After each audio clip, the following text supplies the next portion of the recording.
एक नया परिचय देना चाहता हूं आपको।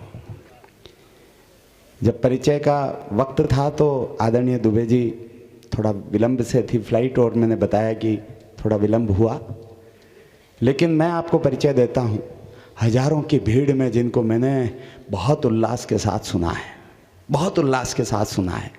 देश विदेश में अमेरिका तक की यात्राएं जिनके खाते में दर्ज है, 41 वर्ष की कवि सम्मेलन की यात्राएं जिनके खाते में दर्ज है, और विषयों को हास परिहास के माध्यम से अपनी विधा में जिस तरह से आपके हृदय तक पहुंचाते हैं ना, आज हमने इनको बुलाया तो कुछ सोच कर बुलाया है। हम सब जितने बच्चे बैठे हैं यहाँ पर, जितने बच्चे बैठे हैं, हम सब इनकी पाठशाला के तुतलाते विद्यार्थी हैं, सच बता रहा हूं। आज मैं डॉक्टर सुरेंद्र दुबे को आपके बीच प्रस्तुत करना चाहता हूं, लेकिन थोड़ा सा एकाग्रता देना यार। मैं जानता हूं कि 12 बजने के बाद हमारे 12 बज जाते हैं, लेकिन अभी थोड़ा सा संयम रखना। इन्होंने कहा था कि मुझे 12 बजे पहले पढ़ा देना, लेकिन चूंकि मैं क्रम को भंग नहीं कर सकता था, मैं मेरा समय तो दान दे सकता हूं, लेकिन जिन मेहमानों को बुलाया है उनको मान सम्मान देना भी अपनी जिम्मेदारी बनती है। तो मैं मेरा समय दान कर चुका हूं। मैं मेरा समय आदरणीय दुबे जी को देता हूं और दुबे जी को बहुत मन से आमंत्रित करना चाहता हूं। और मैं क्या आमंत्रित करूं, ये मेवाड़ है यार, भीलवाड़ा है, यहाँ कविताओं को यूं पिया जाता है, रस की तरह पिया जाता है। आपकी तालियां आगे से पीछे तक जितने लोग बैठे हैं, आकाश में हाथ उठाकर एक बार आमंत्रण की तालियां बन जाएं आपकी तालियां। डॉक्टर सुरेंद्र दुबे। हो गया। भीलवाड़ा में पहली बार आया हूँ। ये अलग बात है कि मैंने हिंदुस्तान के अलावा America, England, France, Germany, Indonesia, Dubai, Oman, Qatar, Bahrain, Abu Dhabi और अमेरिका के 52 शहरों में कविता पढ़ी जी। 2018 में रायपुर में इंडोर स्टेडियम में एक बहुत बड़ा कवि सम्मेलन हुआ, कुमार विश्वास के मुख्य आतिथ्य में। उस कवि सम्मेलन का सबसे बड़ा अचीवमेंट, उपलब्धि मेरी थी, मैंने एक ऐसे युवा कवि को सुना जिसके तेवर से मैं अवगत हुआ, और पूरा छत्तीसगढ़ जिस कवि को प्यार करने लगा वो आपकी धरती का कवि है, जिसका नाम योगेंद्र शर्मा है। और इस मंच से मैं पूरे अधिकार से कह रहा हूँ कि कुमार को भी भारी पड़ गया था। तो ऐसी स्थिति में मैं सोचा आखिर में वो भीलवाड़ा है कहाँ जहाँ मैं कभी जाऊँ। हालांकि श्याम ज्वालामुखी जो भीलवाड़ा के ही रहने वाले थे, मेरे मित्र थे, भाई योगेंद्र का मैंने ये मानकर चला कि उस दिन एक भरत से मेरी भेंट हुई और एक अनुज की तरह मैंने उसे प्यार किया। मैं कवि सम्मेलन के उद्देश्य से आया ही नहीं था, पारिवारिक दौरे पे आया था, लेकिन जब भाई ने अनुरोध किया तो मैं कहा ठीक है, एक रात तुम्हारे लिए भी और आपके बीच हूँ। और आज भाई की आज की उपलब्धि, महाराणा प्रताप जी जैसे अजय के ऊपर अजय की कविता ऐसी लगी कि लगा कि चेतक घोड़ा का एक आध भाई होता तो मैं भी लिख देता उसके ऊपर कवि। पर क्या करूं, बहुत रिसर्च किया पर चेतक का कोई भाई नहीं मिला है। जिस दिन मिले उस दिन अजय मैं भी घोड़े के ऊपर लिखूंगा। हम तो नेता, पुलिस अधिकारी इस पे लिखते रहे, पशु ने उसको आज इतने, एक पशु नहीं बोलता मैं उसको, एक ऐसा वाहन जिसने महाराणा प्रताप को, यहाँ तो लोग 56 प्रकार के व्यंजन खाते हैं और बिना नाम के मर जाते हैं। महाराणा प्रताप है जो घास की रोटी खाते हैं और अमर हो जाते हैं। महाराणा प्रताप पे जितना बढ़िया रिसर्च पोएट्री भाई अजय ने रखी, मैं तो ये मानता था कि जब हिंदी की बात चलती है, आगरा विश्वविद्यालय, बनारस हिंदू विश्वविद्यालय, इलाहाबाद विश्वविद्यालय, इससे बड़ा हिंदी का कोई विश्वविद्यालय नहीं है। और वाकई में अगर उत्तर प्रदेश का कोई कवि राजस्थान के इस महानायक पर कविता लिखे और वो भी ऐसी अजर अमर कविता, उसे मैं अपनी तरफ से साधुवाद देता हूँ और भाई योगेंद्र को भी धन्यवाद देता हूँ। इससे ज़्यादा चमचागिरी मैं अजय की नहीं कर सकता। ये मेरा छोटा भाई है योगेंद्र, ऐसा ही छोटा भाई है जैसे विभीषण रावण का छोटा भाई था। रावण को उसी ने निपटाया। सुग्रीव बाली का छोटा भाई था, बाली को उसी ने निपटाया। प्रवीण महाजन प्रमोद महाजन का छोटा भाई था। लेकिन ये मेरा सगा छोटा भाई नहीं है, ये केजरीवाल का सगा छोटा भाई। जब निपटाना होगा केजरीवाल को ही निपटाएगा। आपके बीच है, महायज्ञ हो चुका है। महाराणा प्रताप पर केंद्रित स्वाभिमान मंच, स्वाभिमान के द्वारा जो कवि सम्मेलन का आयोजन हुआ, जो महायज्ञ हुआ, वो पूर्ण कर दिया भाई अजय ने। अब सिर्फ प्रसाद बांटने का वक्त आया है।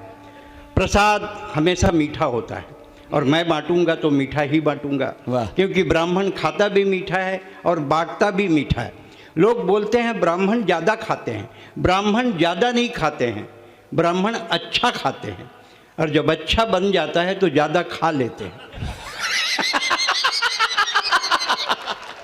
और भीलवाड़ा की एक बात खास है, मैं रायपुर से विमान से उदयपुर आया, उदयपुर से फिर रायपुर से हैदराबाद, फिर हैदराबाद से उदयपुर, उदयपुर से यहाँ आते तक मेरी कार में एक भीलवाड़ा का ही आदमी शामिल हो गया।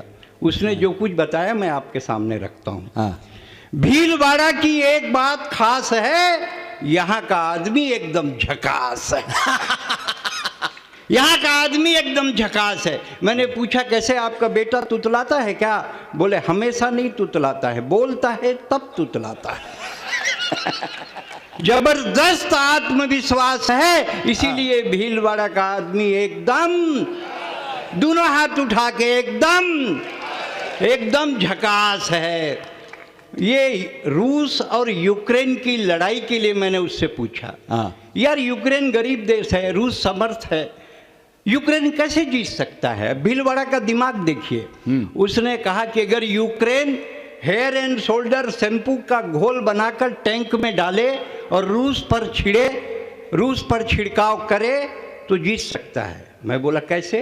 बोले हेयर एंड शोल्डर शैम्पू से रूसी मरते हैं। जबरदस्त आदमी है, इसीलिए भीलवाड़ा का आदमी एकदम झकास है, ये मानना पड़ेगा। एक मिल गया, बोले इस बार तो ठंड भी राजस्थान में खूब पड़ी। मैं बोला अरे कैसे राजस्थान में ठंड कैसे पड़ी? बोले 3-4 महीना पहले खूब ठंड पड़ी। मैं बोला आप कैसे पड़ी होगी? मोदी के कारण। मोदी के कारण? मोदी के कारण कैसे ठंड पड़ गई? वो कश्मीर को भारत में मिला दिया है ना। जबरदस्त तालियां होनी चाहिए थी। इसीलिए भीलवाड़ा का आदमी एकदम झकास है, एकदम झकास है। कविता के लिए कोई कठिन शब्द नहीं लगते। 1980 में मैं पहली बार अमेरिका गया। मैं गांव का रहने वाला, मैंने कभी हवाई जहाज नहीं देखा था।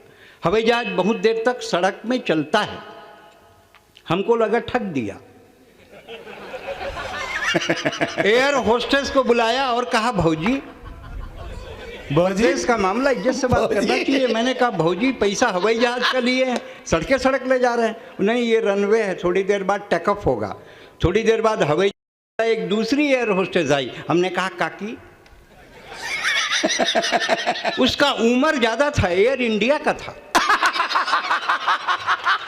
ये तो बड़ी पीड़ा है। ताली बजाओ, सांस लेना है।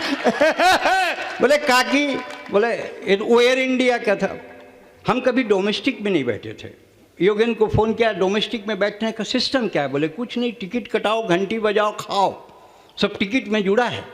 ऐसा बोलकर इंडिया में इंडिगो में बैठा दिया। अब हम घंटी बजाए खाएं, घंटी बजाए खाएं, थोड़ी देर बाद वो छिपकिली आ गई एयर होस्टेस। बोली 1200। बोला काहे का? बोले इसका। मैं बोला तो योगेन बोलता नहीं लगता, पानी का नहीं लगता, ये जो भंडारा खोले हो ना इसका लगता है। उसकी तरफ देखा तो मुझको लगा इसको कहूँ देखा है। मैं बोला तुम राम प्यारी हो क्या? अरे आप तो पहचान लिए, हम तो आप ही के घर बर्तन मानते थे। तो यहाँ क्या काम है? बोले बस डिजिग्नेशन चेंज हो गया है, काम तो वही है। हम बोला वो तुम्हारे साथ हमारे गांव का ट्रैक्टर चलाने वाला ड्राइवर भी भागा था ना समारू, वो कहाँ है? बोले वही तो जहाज को चला रहा है। क्या बात है भाई साहब। भीलवाड़ा पहली बार आया, बहुत अच्छा लगा। क्या गिर गया? कोई बात नहीं, हवा से हो गया। अच्छा जी मैं एक बात आपसे शेयर करना चाहता हूँ। जब मैं अमेरिका गया और मैंने इंडियानापोलिस में कार्यक्रम किया, इंडियानापोलिस अमेरिका का शहर है और मैं सौभाग्यशाली हूँ कि मैंने अमेरिका के 52 शहरों में कविता पढ़ी है। तो एक महेश्वरी परिवार और एक अग्रवाल परिवार आजू बाजू रहते थे जी। रात को 11 बजे हम सो करके लौटे, 10:30 बजे। तो जीन्स और टॉप पहनी हुई महिलाएं, गणगौर का महीना चल रहा था, गोर गोर गणपति ईश्वर पूजे पार्वती, पार्वती रो आलो गीलो घोर रो सोनो रो टीको, टीको दे टमको दे झाला रानी व्रत करे, करता करता आस है खास है, तेरा काटा लाडू लावे लाडू ने बीरा ने दियो, बीरा ले खा गयो चूनरी उड़ा गयो, अलमन 16 7 कटोरा, रानी पूजे राज ने मैं पूजू सुहाग। मेरे दोस्त ने कहा कि 17,000 किलोमीटर दूर भी गणगौर, जो राजस्थान अपने संस्कार को अमेरिका में नहीं भूलता है, उसके संस्कार की भूलने की कोई आवश्यकता नहीं। आप लोग बड़े लोग हैं, आप अपने संस्कारों को लेकर चलते हैं। मारवाड़ है गौरव जिनका, महाराणा का स्वाभिमान, जिनके अंदर बाहर धर के गौरवशाली राजस्थान। कृष्णा ने जो चीर बढ़ाया, साड़ी उसको कहते हैं, और जो शून्य से शतक बनाए, मारवाड़ी उसको कहते हैं। जो शून्य से शतक बनाए, मारवाड़ी। कविता के लिए कोई कठिन शब्द नहीं लगते हैं। जो लड़कियां अपनी किताबों में आमिर और सलमान के फोटो दबाती हैं, उन्हीं लड़कियों की शादी अक्सर जेठालाल से हो जाती है। कविता के लिए कठिन शब्द नहीं लगते। बच्चों के, आपके जितने आपके बच्चे हैं सब कॉन्वेंट में पढ़ते हैं, अंग्रेजी स्कूल में, पैदाइशी कंफ्यूज। क्योंकि एक फादर घर में, एक फादर स्कूल में, बच्चा डिसाइड नहीं कर पा रहा ओरिजिनल फादर कौन है। आप किसी के घर जाइए, जाकर बैठिए, आंटी एक कप चाय रखेगी, पिंटू बेटे, फिर एक नंगा बच्चा आता है टाई बांध के, अंकल को पोयम सुनाओ, फिर वो चालू हो गया, डिंग dong well, puss in the well, who put her in, little Tommy Dean, who put her out, little Tommy Stout, Johnny Johnny yes papa, eating sugar no papa. आप अपने बच्चे को अंग्रेजी पढ़ाएं। अंग्रेजी से परहेज नहीं है मेरे को, मैंने विश्व के 11 देशों में कविता पढ़ी है। अंग्रेजी आपके बच्चे को पैकेज दे सकती है, जॉब दे सकती है, उद्योग दे सकती है, व्यापार दे सकती है, लेकिन सिर्फ हिंदी और मारवाड़ी है जो आपके बच्चे को संस्कार दे सकती है। वाह वाह वाह वाह, संस्कार की लड़ाई लड़िए। कविता के लिए कठिन शब्द नहीं लगते हैं। मैं आपको बहुत प्रणाम करता हूँ। मैं यशस्वी पिता हूँ छत्तीसगढ़ में, कि मेरी पुत्री जिला अधिकारी है छत्तीसगढ़ शासन में। जब मैं किसी अधिकारी को देखता हूं तो बड़ा अच्छा लगता है। पुलिस पे भाई ने कविता सुनाई, मैं पुलिस के ऊपर एक सच्ची कविता की कुछ पंक्तियां सुनाता हूं। मेरे यहाँ एक एसपी हुए विनोद चौबे। हमारे यहाँ नक्सलाइट मूवमेंट का बहुत बोलबाला है। बस्तर पूरा नक्सलाइट, सरगुजा पूरा नक्सलाइट। वो टुकड़ी को लेकर नक्सलाइट के साथ अटैक करने गए। 52 सिपाही और एसपी विनोद चौबे, उसमें शहादत उनकी हुई। उसके बाद मैंने पुलिस के दर्द पर एक कविता लिखी, उसकी कुछ पंक्तियां रखता हूँ। जी जी, स्वागत। फिर उसके बाद तो मैं वो करूँगा जिसके लिए योगेंद्र ने बुलाया है, वो तो मुझे आता ही है खुद से। एक आपके राजस्थान में कवि थे, सुरेंद्र दुबे, ब्यावर में। निधन हो गया, मेरे अच्छे मित्र थे। लेकिन विकिपीडिया ने एक गलती की, मेरी फोटो लगा के छत्तीसगढ़ में समाचार जारी कर दिया। सच है ये घटना? सच है, बिल्कुल सच घटना है। फोटो मेरी लगी थी और सुरेंद्र दुबे का निधन, अंतिम संस्कार बेमेतरा में, मुख्यमंत्री शामिल होंगे, सब कुछ। अब मैं सो के उठा तो सुबह मेरे दरवाजे में लोग टावेल गमछा लेके खड़े थे। ताली बजाओ, सांस लेना। और सब रो रहे थे। भगवान की दया से छत्तीसगढ़ का मैं खूब लोकप्रिय कवि हूँ। अरे भैया, हमारे यहाँ की लोक भाषा में, अरे भैया क्या बताएं, इतने बढ़िया कवि थे, चले गए, क्या बताएं भैया। मैं साल ओढ़ के, जनवरी का महीना, लो चुप, अरे ये हास्य का कोकड़ा है, ठहाका का परिंदा है, टेंशन में मत रहना बाबू, टाइगर अभी जिंदा है, टाइगर अभी। मेरी पत्नी को एक ने फोन किया, सुने दुबे जी निपट गए। मेरी पत्नी बोली हमारे ऐसे भाग्य कहाँ हैं बाबू, रात को आए हैं पिज़्ज़ा खाएं, पनीर उसका पसंदीदा है। टेंशन में तो मैं हूं कि टाइगर अभी जिंदा है। टाइगर अभी। एक खड़ा था, तू कैसे खड़ा है? लकड़ी टाल वाला हूं, 2 क्विंटल लकड़ी डाल के आया हूं तुम्हारे जलने के लिए। अब तू जलेगा कि तेरे बदले में कौन जलेगा, क्योंकि मरघट की लकड़ी वापस तो ला नहीं सकता, किसी ना किसी को जलना ही पड़ेगा। मैं क्या चुप, अरे बकवास करता है। मैंने खूब हंसाया है, खूब कविताएं लिखी है। ये हास्य का कोकड़ा है, ठाका का परिंदा है। टेंशन में मत रहना बाबू, टाइगर अभी जिंदा है। बैरागी जी ने कहीं लिखा है कि मैं कभी मरूंगा नहीं। भाई महेंद्र ने जो कविता पढ़ी यार, क्या कविता पढ़ी महेंद्र जी ने। बैरागी जी कहते हैं कि मैं कभी मरूंगा नहीं, क्योंकि ऐसा कोई काम कभी करूंगा नहीं। जो राखी का रक्षा सूत्र है, तीजा की कहनी है, भाई दूज का टीका है, जिसकी इतनी सारी बहनें हैं, वो कभी क्या मरेगा। वो हंसेगा, हंसाएगा, ठाका लगाएगा और एक बार जोर से भीलवाड़ा ताली बजाएं। लादेन मरा। हम आपके ऊपर कविता बोलते बोलते उधर सरक गए थे। मुझे ईमानदार सिपाही बहुत पसंद आता है, मुझे ईमानदार सिपाही बहुत पसंद आता है। तभी ये सर विनोद चौबे की शहादत के आगे झुक जाता है। वाह, क्या होली और क्या दिवाली, बस गश्त है। पुलिस की नौकरी में सिपाही नहीं, पूरा परिवार तरसते है। अरे राखियां नहीं बनती पुलिस की कलाइयों में, और करवा चौथ में तस्वीर से काम चलता है, और जब तुम फटाके फोड़ते हो इनके घर में ड्यूटी का दिया जलता है। क्या बात है यार, वाह वाह। सिपाही अपनी होली गुलाल से नहीं, काजल से मनाता है। इसीलिए मुझे ईमानदार सिपाही बहुत पसंद आता है। जब सिपाही का बच्चा तेज बुखार में तप रहा था, तो उसका बाप वो सिपाही मंत्री की सुरक्षा कर रहा था। हैवी ड्यूटी ने उसका सपना निचोड़ डाला, और बेटे ने बिना बाप के ही दम तोड़ डाला। लड़खड़ाते कदमों से वही सिपाही दूसरे दिन गश्त जाता है। इसीलिए मुझे ईमानदार सिपाही बहुत पसंद। क्या बात है यार। तभी ये सर आप जैसे ऑफिसरों के आगे झुक जाता है। हमने भगवान को नहीं देखा है, आपने भी नहीं देखा है, मैंने भी नहीं देखा है, लेकिन विपत्ति काल में अगर कोई हमारी मदद करता है, हम कहते हैं कि वो भगवान है। विपत्ति काल में नक्सलाइट लोगों के बीच लड़ने में जितने सीआरपीएफ के जवान शहीद होते हैं, उतनी सिविल पुलिस की भी शहादत होती है। इसलिए मैं आपको प्रणाम करता हूं कि आप हमारी जान बचाते हैं। पुलिस के ऊपर मजाक तो बहुत लोग उड़ा सकते हैं भाई साहब, लेकिन उनके दर्द को समझना बहुत कठिन है। अगर ये न रहें तो आप कभी सम्मेलन नहीं सुन सकते, ये न रहें तो आप हेमा मालिनी का डांस नहीं देख सकते, ये नहीं रहे तो कुछ भी नहीं हो सकता। अपने परिवार को छोड़कर आज अकेले आए। क्या बात है यार, अपने परिवार को, आपके आंसुओं को प्रणाम करता हूं भाई साहब। नहीं, ये मतलब हंसी का विषय नहीं भाई साहब, ये दर्द का विषय है।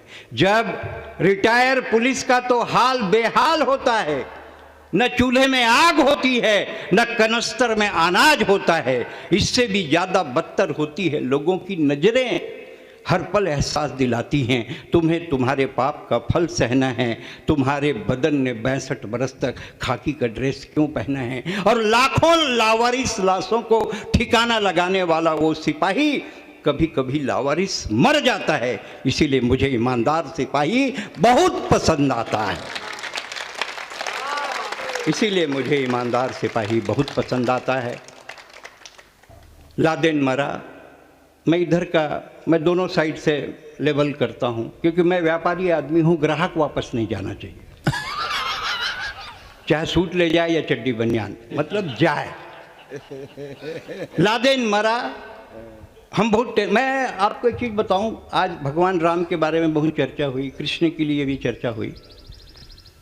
भगवान राम और कृष्ण एक ही हैं, और मैं आपको एक घटना बताता हूँ। जब माता जानकी का, कहाँ गया वो रामचरितमानस वाला, चला गया क्या? अच्छा, हो बहुत देर तक तो मेरे को लग रहा था कि मुरारी बापू को सुन रहा हूँ मैं, अमित को सुन रहा था तो सुमित को, हाँ सुमित को, हाँ खत्म करने बोल रहे। नहीं कान में ऐसी बोलते हैं लोग, खत्म करो यार, ये क्या है। भगवान राम, देखिए मैं महेंद्र की एक टिप्पणी को उसमें ऐड करना चाहता हूँ। 3 कुत्ते सुनसान चौक पर खड़े थे। एक कुतिया आई, थोड़ा हिचकिचाई, तो एक कुत्ते ने कहा, निकल जाइए बहन जी, हम कुत्ते हैं, आदमी नहीं हैं। क्या व्यंजना है, वाह, हम कुत्ते नहीं हैं। जब माता जानकी का हरण हुआ, माता जानकी ने चिल्लाया, मतलब किस पशु पक्षियों में भी लज्जा बच गई है, लेकिन इंसान अपनी लज्जा खो चुके हैं। बूढ़ा जटायु पंख मुश्किल से उड़ रहे थे, बोले तुम्हारी इतनी मजाल नहीं है लंकेश कि तुम माता जानकी का हरण कर सको। मैं उम्र में ज़्यादा हूँ, शस्त्र में न्यून हूँ, लेकिन मैं एक बार संग्राम तुमसे करूँगा, मेरे मरने के बाद ही तुम जानकी को ले जा सकते हो। और उसने उनके पंख काट दिए। भगवान राम के चरणों में जटायु को जब लिया, जो मैं मेडिकल में 20 साल डॉक्टर रहा गवर्नमेंट हॉस्पिटल में, तो मैं आपको बताता हूँ कि जो आंसू होते हैं वो नॉर्मल सेलाइन का घोल है, नमक होता है उसमें, आंसू में नमक होता है। रो नहीं सके भगवान राम, आंसुओं को रोक दिया। वो जानते थे कि जटायु के खुले जख्म में अगर मेरे आंसू गिरेंगे तो जलन होगी, और वो त्रेता का रोका हुआ आंसू द्वापर में सुदामा के पैर में भगवान कृष्ण ने गिराया, क्योंकि फूले हुए बंद गांव में नमक के पानी की जरूरत। ये है हमारा, ये है हमारी। आज कोई लड़का कोई लड़की किसी लड़के को देखती है, फट से प्रपोज करती है, I love you, I want to marry you, common है बहुत। भगवान राम को पुष्प वाटिका में सीता जी ने देखा, but she is not propose कि I want love, I love you, I marry you, क्योंकि एक लज्जा, एक मर्यादा की सीमा थी। उन्होंने थ्रू प्रॉपर चैनल आवेदन लगाया। उनको मालूम था कि आवेदन कहाँ देना चाहिए। माता जानकी ने आवेदन लगाया गौरी जी के पास। जय जय जगदम्बा जग जननी, गजवदन खड़ानन की माता, जय शिवा भवानी कल्याणी, जय सर्व मंगला वरदाता। माता को अपना आवेदन दिया। माता ने वो नोटशीट पढ़ी। नोटशीट में पढ़ने के बाद कोई मार्क नहीं किया कि कैबिनेट में रखें, चर्चा करें, विधानसभा में लाएं, विधेयक बताएं, कानून बताएं। डायरेक्ट ऑर्डर किया, हे सीते कुछ संदेह नहीं, उत्तम अभिलाष तुम्हारी है, नारद का वचन सत्य होगा, यही आशीष हमारी है। ये सब था, तब ये था। बेटी जिंदगी के कितने किरदार को जीती है। बेटी होती है, बहन होती है, प्रेमिका होती है, पत्नी होती है, माँ होती है, सास होती है, लेकिन होती है बेटी। फली फूली टहनियाँ जड़ों के तरफ मुड़ी रहती हैं। अरे बेटियाँ कहीं भी रहें, माँ बाप से जुड़ी रहती। क्या बात है, बेटियाँ कहीं भी रहें, माँ बाप से जुड़ी रहती हैं। बेटों के साथ माँ बाप रहते हैं, उन्हें आभास होता है। और बेटी सात समुंदर पार शिकागो में हो और माँ उदयपुर में खांस दे तो बेटी को एहसास होता है। ये बेटियाँ, वाह वाह वाह वाह वाह वाह, ये बेटियाँ होती हैं। लादेन मरा, मैं सेकंड कैसेट चला, मैं कैसेट बदलते रहता हूँ, मेरी आदत है। कविता के लिए कठिन शब्द नहीं लगते हैं। बच्चों के नर्सरी केजी में पाठ होते हैं, सरल पाठ होते हैं। पहली तो साहब आप भी पढ़े होंगे, तब इतने बड़े अधिकारी बने हैं। तो पहली क्लास 1 में अमर घर चल, चल अमर घर चल, ऐसे पाठ होते। नेता चल, दिल्ली चल, पटना चल, टोपी लगा, कुर्ता पहन, मंत्री बन, हवाला कर, घोटाला कर, तिहाड़ जा। नेता चल दिल्ली चल, पटना चल, टोपी लगा, कुर्ता पहन, मंत्री बन, हवाला कर, घोटाला कर, तिहाड़ जा, वापस आ, टोपी लगा, कुर्ता पहन, मंत्री बन। पाठ 2, लालू उठ, चारा खा, दूध दे, दूध गरम कर, रबड़ी बना। दूध गरम कर, रबड़ी बना, रबड़ी रख कुर्सी पर, जेल जा, वापस आ, रबड़ी हटा, बैठ जा कुर्सी पर। हिंदी की क्लास थी, टीचर एकदम उदास थी। हिंदी की क्लास थी, फिर वहीं पे अटक गया। लादेन मरा, खैर इसको सुनाई लेता हूँ। हिंदी की क्लास थी, टीचर एकदम उदास थी, पति से लड़कर आई, अब काहे की पढ़ाई। बच्चों ने कहा टीचर पढ़ाओ, टीचर पढ़ाओ। टीचर ने कहा दिमाग मत खाओ, कल गाय पे निबंध लिखवाए ना, जाओ पति पर निबंध लिख कर लाओ। बच्चों ने लिखा पति एक दयनीय पालतू प्राणी है। पति एक दयनीय पालतू प्राणी है जिसे हम मनुष्य भी कह सकते हैं। शादी के पहले पति सामान्यतः मनुष्य ही होता है। पति की 2 आंखें होती हैं जिनसे वो अल्टरनेट देखता है। पति के प्रकार, हिंदुस्तान में पति के 2 प्रकार पाए जाते हैं, एक जोरू का गुलाम, दूसरा जोरू का बादशाह। जोरू का गुलाम ये सस्ती, सुंदर और टिकाऊ नस्ल है, ये बहुतायत मात्रा में पाई जाती है। जोरू का बादशाह ये प्रजाति धीरे धीरे लुप्त हो रही है। ताली बजाओ, सांस लेना है। लादेन मरा, हम बहुत टेंशन में आ गए, लादेन मरा कैसे। हमने फोन लगाया योगेंद्र को कि लादेन मरा कैसे। बोले बराक ओबामा के पास सैटेलाइट है, वो अमेरिका में बैठे बैठे देख सकता है किस देश के, किस शहर के, किस गांव के, किस घर के, किस कमरे में कौन आदमी क्या कर रहा है। तब से ना मैं नहा सक रहा हूं, ना सो सक रहा हूं। यहां स्नान करे गरीब सुदामा और वहां हुस्न का दीदार करे ओबामा। ताली बजाओ, सांस लेना है। मल्लिका शेरावत का नाम लेने से पुलिस अधिकारी के चेहरे में जो चमक आई उसको मैं प्रणाम करता हूं। मल्लिका शेरावत 5 मिनट के लिए बाबा रामदेव से मिली। बांटो, ब्राह्मण को माइक में खड़ा कर दो, यही तो कलयुग है। पहले सतयुग था, लोग ब्राह्मणों को खिलाते थे फिर खाते थे। अब कलयुग आ गया है, लोग ब्राह्मणों को दिखा दिखा के खाते हैं। आप कुछ मत करो, एक ब्राह्मण को अपने घर बुलाओ, नॉन स्टॉप 2.5 घंटा खाओ, पूछो मत, 1.5 घंटे में वो सदमे में मर जाएगा।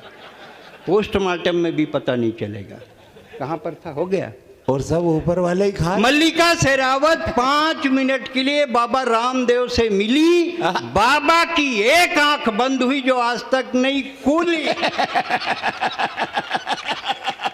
राखी सावंत का स्वयंवर जब टीवी पे आता था, हमारे गांव का हर बूढ़ा चश्मा पोंछ के टीवी का आगू बैठ जाता था। हमने कहा बाबा इस उम्र में स्वयंवर से क्या लेना देना। बोले बेटा जब तक सांस है तब तक आस है। ये स्वयंवर में कौन धनुष तोड़ना, इसमें तो अपना भी चांस है। सांस लेना है।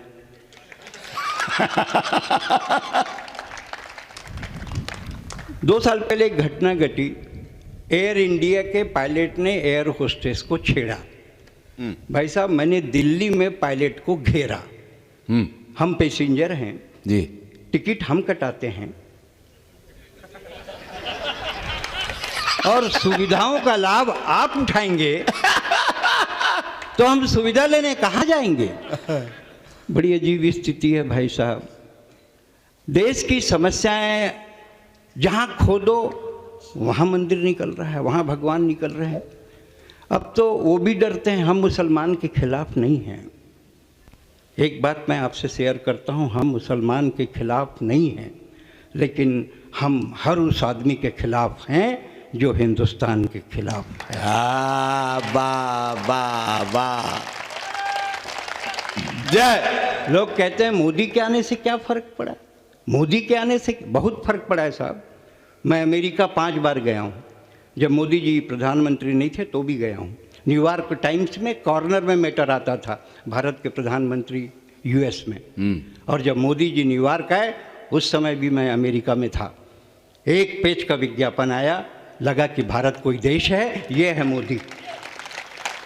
आपको सिर्फ खाली मतलब टीका टिप्पणी भर मत करिए, उसका पूरा, एक कवि है तो पूरे मर्यादित ढंग से, पूरे विवेक से लोगों के सामने उस बात को रखिए। बहुत फर्क पड़ा मोदी के आने से। यहाँ तो भाषा का संकट है योगेंद्र। एक नेता दिल्ली में भाषण कर रही थी, नाम नहीं लूंगा, नहीं तो आप समझ जाएंगे मैं सोनिया गांधी की बात कर रहा हूँ। भाषा का संकट देखिए। उनका भाषण था, हमारे देश में जो नर्मदा योजना है, नर्मदा। मैं बोला मैडम नर्मदा नहीं है, नर्मदा है, नर्मदा। ये भाजपा वाले बोलते हैं हम कुछ नहीं की कुछ नहीं की, हमें एक नया राज्य बनाए, तेल लगाना। सांस लेना है, लंबा सांस लेना है। मैडम तेल लगाना नहीं है, तेलंगाना है। बहुत फर्क पड़ा मोदी के आने से, बहुत फर्क पड़ा मोदी के आने से। मोदी के आने से डर के मारे पाकिस्तान में हगीज की बिक्री बढ़ गई। मोदी के आने से डर के मारे पाकिस्तान में हगीज की बिक्री बढ़ गई। चीन की छोटी छोटी आंखें उसके नाक पे चढ़ गईं, और जो अमेरिका मोदी को नहीं देता था वीजा, उसने कहा आजा जीजा, खा ले पिज्जा, ले जा ले वीजा। अमेरिका हिंदुस्तान से घबराने लगा है, और जापान भारत की टेक्नोलॉजी को पहचानने लगा है। बहुत फर्क पड़ा है मोदी के आने से। कोयले का रंग साफ हुआ है। सवाल ही नहीं पैदा होता। कोयले का रंग साफ हुआ, कोयले का रंग साफ हुआ है। मैं आपको सही घटना बताता हूँ, आप लोग बताइए। अच्छा, भगवान कृष्ण के हाथ से रोटी कौन छीन के ले गया? कौआ ले गया, कबूतर नहीं ले गया। काग के भाग बड़े सजनी, हरि हाथ से ले गए माखन रोटी। कबूतर तो बस खाली लव लेटर ही पहुंचाते रहा। कबूतर जा जा जा, पहले प्यार की दूसरी चिट्ठी तीसरे को दिया। मैं सरकार में बहुत दिन रहा, 15 साल सचिवालय में सेक्रेटरी रहा। आज जितने कवि मंच पे हैं और अभी जो नहीं है वो भी, शायद सबसे ज़्यादा पढ़ा लिखा कवि मैं ही हूँ, क्योंकि मंत्रालय में मैं 15 साल सचिव रहा, राजभाषा आयोग का सचिव था। एक बात कहना चाहता हूँ, आप ये बताइए, बंगला मिला सरकारी, पत्नी ने कहा कुत्ता पालेंगे, डॉग इज स्टेटस सिंबल, कुत्ता एलीट क्लास की निशानी है। मैं बोला मैं पल रहा हूँ, ये कम है।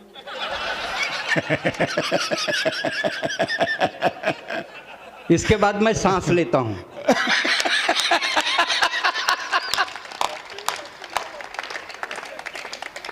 मानी नहीं तो मैं सड़क में गया, जितने लावारिस कुत्ते भौंक रहे थे उनको लाया बोरे में बांध के। कोई भूखे ना, खाए रहे तब तो भूखे। हाँ। एक काला कुत्ता बीच बीच में डायल टोन देता था। मैंने तख्ती लगा दी, कुत्ते से सावधान, काला कुत्ता खतरनाक है। तख्ती लगा के अंदर घुसा, देखने घंटी बजाई, आप ही हो क्या? साहब बड़ा झंझट है। मैं आपको एक सही घटना बताता हूँ योगेंद्र, सही घटना बताता हूँ। में जो दुबई गए हैं, हालांकि आप लोग तो दुबई गए ही होंगे, क्योंकि भीलवाड़ा का आदमी दुबई और बैंकॉक ना जाए तो काय का विदेश। वो तो उसके लिए चारों धाम है, बैंकॉक, पटाया और फुकेट, यही है भीलवाड़ा का विदेश। सब बैल जाते हैं और सांड बन के आते हैं। तो मैं जानता हूँ आप लोग गए होंगे। दुबई में गया, ग्रैंड दुबई होटल के सामने हम खड़े थे, बिल्कुल सही घटना बता रहा हूँ, माइक की कसम खा के बोल रहा हूँ। हम 4-5 कवि थे, सुनील जोगी था, अरुण था, मैं था, हम लोग। एक लड़की आई कार में, लड़की कहो या महिला कहो, विदेश में सब एक ही समान है। तो आई और आके डायरेक्ट मेरे पास आई, हाँ डायरेक्ट, और आकर बोली यू आर माई लव, मतलब हिंदी अनुवाद आप मेरे प्यार हैं। बाकी कवि जल भून के राख हो गए। उसके बाद दूसरा सेंटेंस जो उसने कहा वो गजब का था, I belong to Africa and you are.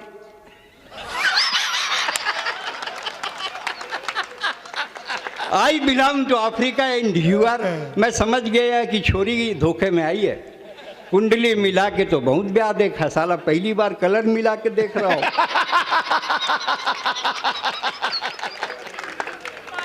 Ramlila में 10 साल पाठ किया हूं मैं, 10 साल, 6 साल राम, 2 साल Lakshman. And for your kind information, मैं 2 साल सीता भी बनाऊं।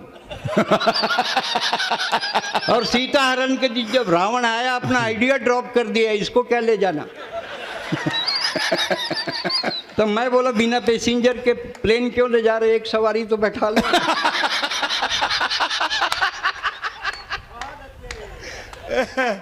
वाह वाह वाह वाह, तूफान खड़ा कर दिया है। अमेरिका जा रहे थे, अचानक एयर होस्टेस ने अनाउंस किया मौसम खराब है, कमर की पट्टियां बांध लें, आज बहुत प्रतिकूल मौसम है, ईश्वर चाहेंगे तो बचेंगे। ये सब कवि लोग डॉलर बांधने लगे, कवित्रियाँ थी वो ज्वेलरी बांधने लगी। मतलब कर क्या रहे हो? बोले अगर प्लेन क्रैश होगा, सबसे पहले गिरेगा तो लोग लालच में हमको खोजेंगे। मैं बोला पहली बार बैठे हो क्या प्लेन में? अगर प्लेन क्रैश होगा सबसे पहले लोग मेरे को खोजेंगे। बोले क्यों? बोले नहीं जानते, प्लेन क्रैश होता है सबसे पहले ब्लैक बॉक्स खोजा जाता है।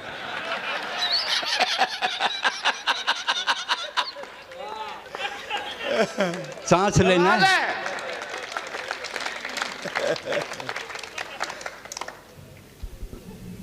लेकिन एक बात है, काले कोयले पर काला तवा रखकर जब सफ़ेद रोटी बनती है तो उसको खाने के बाद इन कवियों के मुंह से कविता निकलती है। अरे दुनिया में लाखों लोग हैं जिनकी ज़िंदगी महज खुदगर्जी में गुजर जाती है। मुझे तो फ़क्र है ये काया कम से कम भीलवाड़ा में हंसाने के काम। वाह वाह वाह वाह वाह। जिसके पास भी जाइए साहब एक ही बात बोलता है, टाइम कितना मेरा ये बता दो। अरे आपके लिए थोड़ी टाइम होता है, हम बच्चों के लिए होता है। हाँ नहीं, मैं तो क्या, तुम तो शाहजहां, मैं अनारकली, चलने दो चलने दो।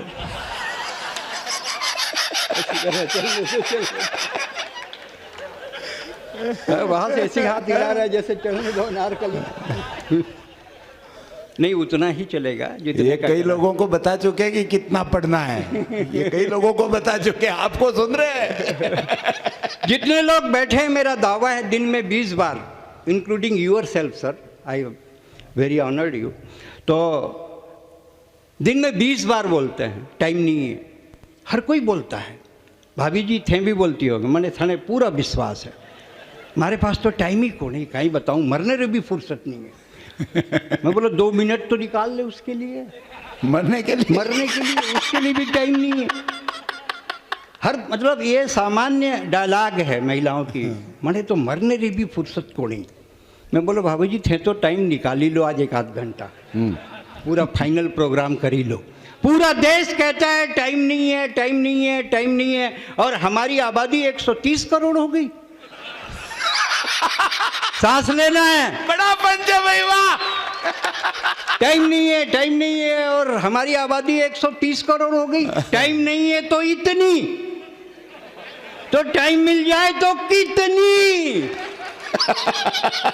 टाइम नहीं है, जिसको देखो टाइम नहीं है। बच्चा पैदा होते ही फेरेक्स, लैक्टोजिन, बोनीजान, ग्राइप वाटर, एब्डेक खाता पीता है, डायरेक्ट चलने लग जाता है।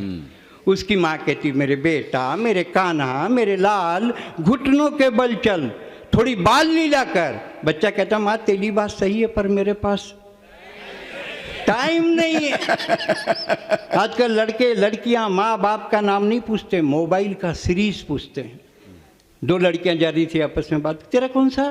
बोले S7। तेरा? बोले मेरा भी S7। मैं पीछे से उनके ऊपर गिर गया। बोले 3210 नोकिया। सांस लेना है।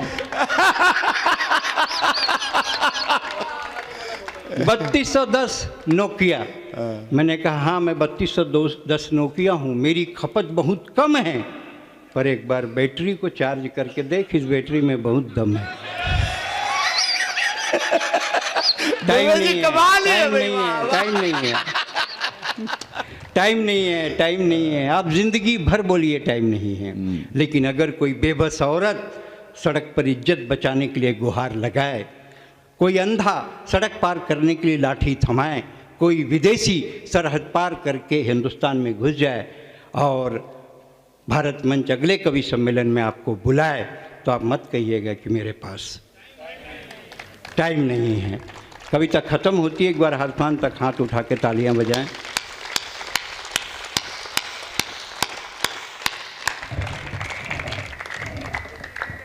यहाँ प्याज है, यहाँ प्याज को राजस्थान में मारवाड़ी में क्या बोलते हैं? कांदा। कांदा।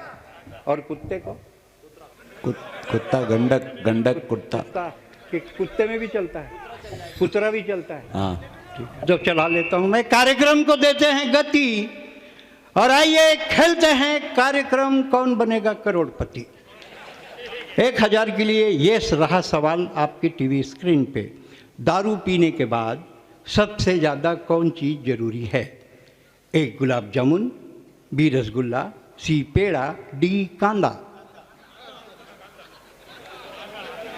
कांदा। कंप्यूटर जी कांदा को लाइक किया जाए।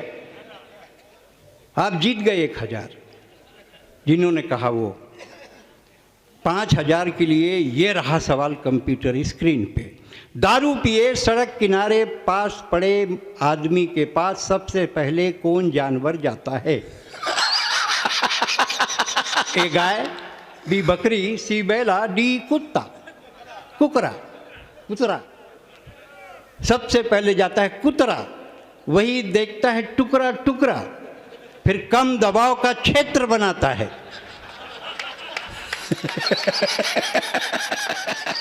फिर कम दबाव का क्षेत्र बनाता है, गरज के साथ छींटे। और मोहल्ले वाले बोलते हैं सही नहीं सकते तो साले इतना क्यों पीते? विपाशा बसु जो गमछा लपेटती है उसकी लंबाई कितना है? 1 मीटर, 75 सेंटीमीटर, 50 सेंटीमीटर। जी 50 सेंटीमीटर। कंप्यूटर जी 50 सेंटीमीटर को लॉक किया जाए, जल्दी लॉक कर, नहीं तो और कम हो जाएगा। दोस्तों, इस देश में सवाल ही सवाल है, सवाल के जवाब में भी सवाल है। सवाल वही रोटी, सवाल वही कपड़ा, सवाल वही। मैंने पहले ही कहा कि टाइम नहीं है। पहले शादी ब्याह होते थे, पंगत लगती थी।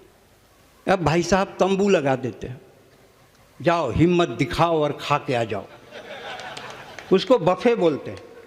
आप सब बफे में गए हैं, महानगर तक तो ठीक है, लेकिन जब वो छोटे गांव में जाता है तो उसकी क्या दुर्गति होती है, उसकी व्याख्या आपके बीच रखना चाहता हूँ जी। मैं एक बात और कहना चाहता हूँ, हम जहाँ जहाँ खोदते हैं वहाँ वहाँ सीलिंग निकल रहे हैं। ऐसा मत खोदाओ, कुछ दिन बाद इनके पास कुछ न बचे, सभी जगह हम ही हो जाएं। मत खोदाओ। अब वो लोग बोलते हैं भैया ज़्यादा मत खोदो। दुबई को तो भूल के मत खोदना, क्योंकि उसके नीचे दुबई निकलेंगे। क्या बारीक काम है। हाँ, दुबई के नीचे तो दुबई है ही, हमारा ही भाई बांटा है, वो हिस्सेदारी है सेक से हमारी। तो मैं टाइम नहीं है आपके पास, तब शादी ब्याह होते हैं, पंगत लग जाती। हमें मिला एक दावतनामा, आज रात्रि को प्रीति भोज में आए। मैं आपके बफे की बात नहीं कर रहा हूँ, गांव के बफे का ऑब्जर्वेशन देखिए।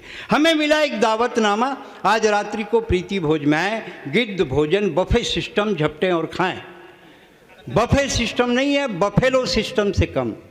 सामने में बोर्ड लगा देते हैं, बैल कम, वेलकम। सांस लेना है। बफे सिस्टम नहीं है, बफेलो सिस्टम से कम। सामने में बोर्ड लगा देते हैं, वेलकम। जैसे ही टेबल पर खाना लगा, लोग खाने पे टूटे, जैसे बंधे हुए जानवर छूटे। एक आदमी प्लेट में सलाद लिए टेबल के चारों तरफ घूम रहा था, दूसरा दुबला पतला मरियल दूर में खड़ा खड़ा हलवा सूंघ रहा था। हमने कहा भाई साहब टेबल के पास नहीं जाएंगे, अपने खाने के लिए कुछ नहीं लाएंगे? उसने हाफ कर जवाब दिया, अभी गया था, कुर्ता फड़वा कर आया हूँ, अब की बार कुर्ता उतार कर जाऊंगा, और रसगुल्ला नहीं ला सका तो पापड़ लेकर जरूर आऊंगा।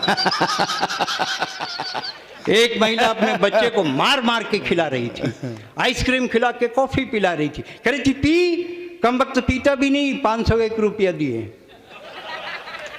एक महिला इधर से जा रही थी, दूसरी इधर से आ रही थी, दोनों आपस में टकरा गई। पहले की सब्जी दूसरे के साड़ी पे आ गई, बोली क्यों देखकर नहीं चलती? बोली अच्छा एक ही साड़ी पहन कर आती है।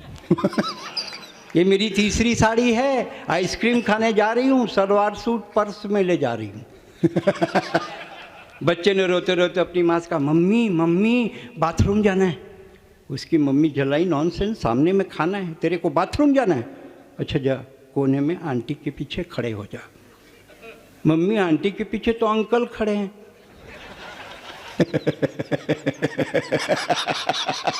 इसके बाद लंबी सांस लेता हूँ, लंबी सांस। आंटी के पीछे तो अंकल खड़े हैं, बेटा मेरी मान गरम गरम जलेबी खा और अपने बाप के समान आधा घंटे बाथरूम को भूल जा। और 8वां रसगुल्ला निगलते हुए पत्नी ने पति से पूछा ए जी लिफाफे में कितना डाला? 8वां अंडरलाइन 8वां रसगुल्ला। 8वां रसगुल्ला निगलते हुए पत्नी ने पति से पूछा ए जी लिफाफे में कितना डाला? जलेबी पगराते हुए पति ने कहा 100। बोले 100? हमारी शादी में इन्होंने 20 रुपया टिकाया था और 1 घंटा 45 मिनट खाया था, अपन सुबह तक खाएंगे, लेकिन 100 रुपये का हिसाब करके जाएंगे। दरअसल ये बफे है पाश्चात्य सभ्यता का अनुकरण कि आदमी आए, थोड़ा खाए, ज़्यादा बतियाए, मुस्कुरा कर चला जाए। पर हिंदुस्तान ऐसा देश, यहाँ आदमी खड़ा खड़ा इतना है, खड़ा नहीं रह पाता है। अगले बफे में जाएं, सुरेंद्र दुबे की याद लेकर जाएं, कविता खत्म होती है, दोनों हाथ उठाकर एक बार ताली बजाएं।